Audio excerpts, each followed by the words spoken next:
Sénégal, bonjour. Tribune quotidienne au chapitre des Nyartou de révéler cherté insupportable de l'électricité. Nyolank, marche contre la vie chère et le Woyofel. Le 17 octobre prochain, en tout cas, Nyolank, en ordre de bataille, c'est-à-dire sur le pied de guerre contre la cherté insupportable de l'électricité d'après Tribune quotidienne. Le journal du groupe D-Média, en tout cas, de nous renseigner que c'est le branle-bas. C'est le branle-bas de combat de l'organisation de la société civile dénommée Nyolank contre la vie chère et le Woyofel le 17 octobre prochain. Mais en attendant cette date fatidique, il y a dans le journal du groupe D-Média Babacar Mbaye Ngaraf qui sort encore les Ngandi Mamoukourou Baïfale Punkeli Mamoum Bolde Bouride. Pourquoi faire? Bon, deal, prise illégale d'intérêt à la Sénélec. Nailer de Babacar Mbaye Ngaraf exige Raking Taf et Jodi des encouragements pour le respect qui a inventé le scandale. Bon, Babacar Mbaye Ngaraf, toujours fidèle à ses habitudes de combat contre les inégalités, s'inscrit apparemment dans une dynamique de confrontation pour exiger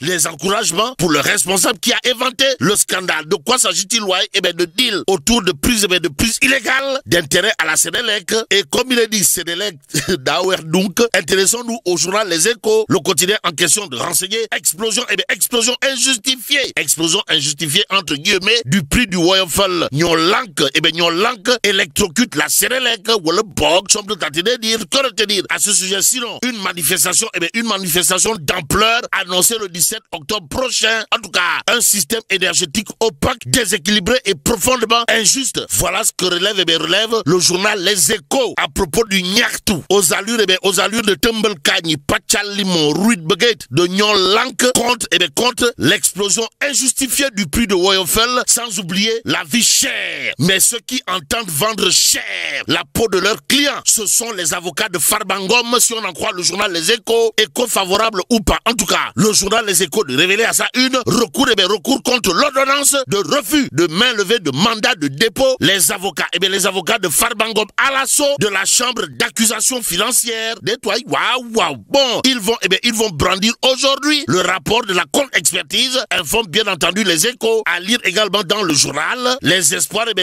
du lion du Bosséa. Comprenez, monsieur le député maire de Agnam Farbangom à l'occurrence, entre les mains de la juridiction de recours. En tout cas, recours contre l'ordonnance de refus de main levée de mandat de dépôt. Les avocats de Farbangom en mode révolution pour aller à l'assaut de la chambre d'accusation financière. En attendant la suite de cette actualité, retenons l'information de l'As quotidien ce matin. Le journal au chapitre de délit, de délit d'opinion, de rappeler à qui veut et à qui ne veut le savoir que Badara Gadiaga, fils de Bachi Gadiaga, c'est comme qui dirait 90 jours de détention sans procès. On est où là? C'est l'interrogation qui se poserait. En tout cas, s'agit-il là d'une injustice de la part de la justice? Pour l'instant, l'As quotidien de rappeler tout simplement et tout bonnement que Badara Gadiaga, fils de Bachi Gadiaga, pour ne pas dire le Djankalar, le Djankalar de Grand Dakar, c'est 90 jours de détention sans procès pour délit d'opinion. Bon, délit d'opinion quand tu nous tiens. Et c'est le Dakarois quotidien qui tient à barrer ça d'une interrogation Kourbaïfal et Mbodle Bouride. De quoi s'agit-il exactement?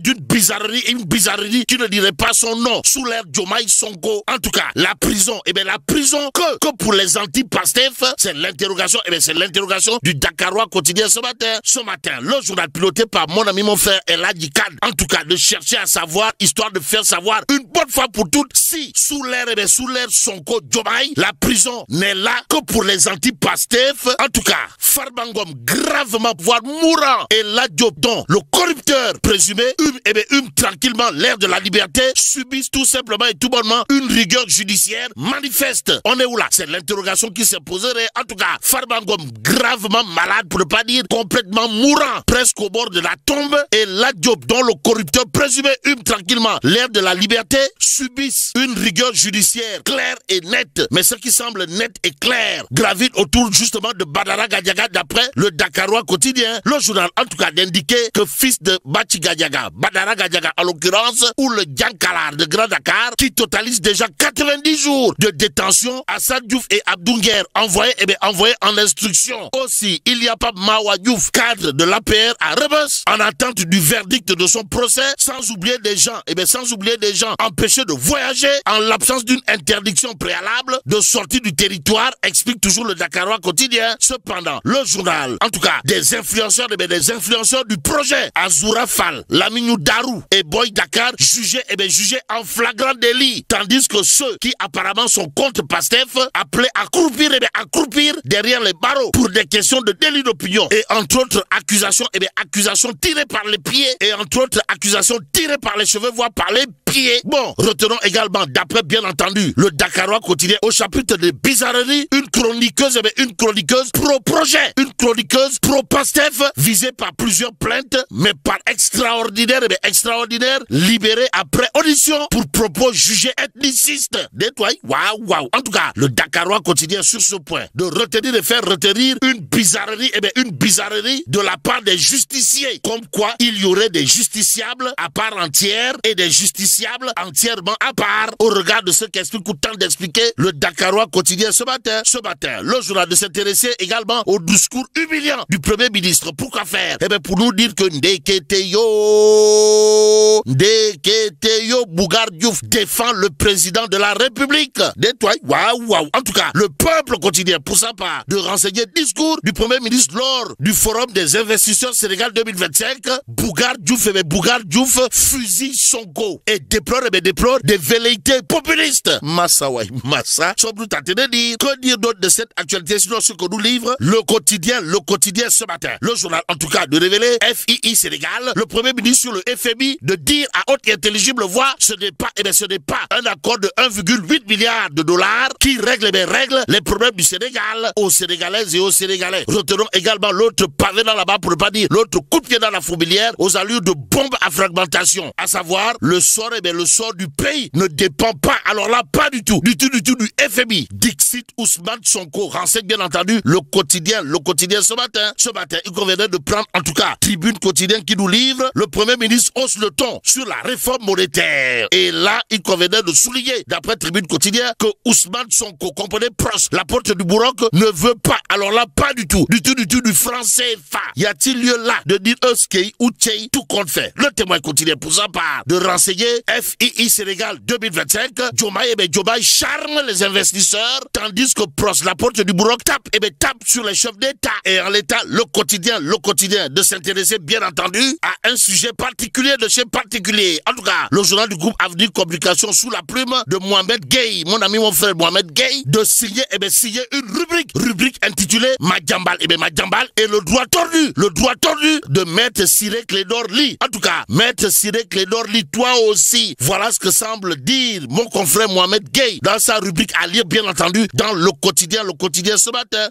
Il convenait de prendre également le point actu, le journal de nous apprendre que Ndeketeyo, celui qui a esquivé les accusations de Madiambal Diagne sur ses relations avec Ellipse Project, c'est Maître Ciré Clédor Ly, et c'est Maître Ciré Clédor Ly. Bon, le point actu, en tout cas, de faire retenir qu'en réagissant sur la question autour de l'affaire Ellipse Project, Maître Ciré Clédor Ly a apparemment évoqué des questions de Goloboui Bodobamfi, de Djinak Boui Sachet de Khin et de Kanyaboui Lek Mafé. Au lieu d'aller droit au but, si on en croit le point actu, le journal de noter Ciré Clédor Ly indique que justice sera rendue au peuple sénégalais. Bon, pour l'avocat, c'est une exigence sociale urgente qui nécessite une purge dans l'administration. Renseigne toujours le point actu. Le journal d'ajouter également qu'il a répondu, Maître Ciré Clédor Ly a répondu aux journalistes sans confirmer ou infirmer ses relations avec Olivier Picard, le patron d'Ellipse Project. Bon, Madiambal revient à la charge. Histoire de dire à haute intelligible voix, Maître Ciré Clédor Ly ne peut pas, alors là, pas du tout, nier son rôle. En fin de compte, il conviendrait de prendre l'évidence quotidienne pour terminer. Le journal de révéler, en tout cas, campagne arachidière 2025, alerte sur le retour des point de collecte. Et là, c'est Arsounou Momel de Bassirouba. Arsounou Momel de Bassirouba qui dénonce une menace sur la liberté. Et bien la liberté de vente de l'arachide. En tout cas, Arsounou Momel de Bassirouba de faire du salatou à la dabi ak irlas avant de dire un jubilé himina. Retour des points de collecte Rajim à propos de la campagne arachidière 2025. Bon, en plus de dire, mais Mabouba Diagne, toi aussi. Mais là, tu es dong de. Bon, que Dieu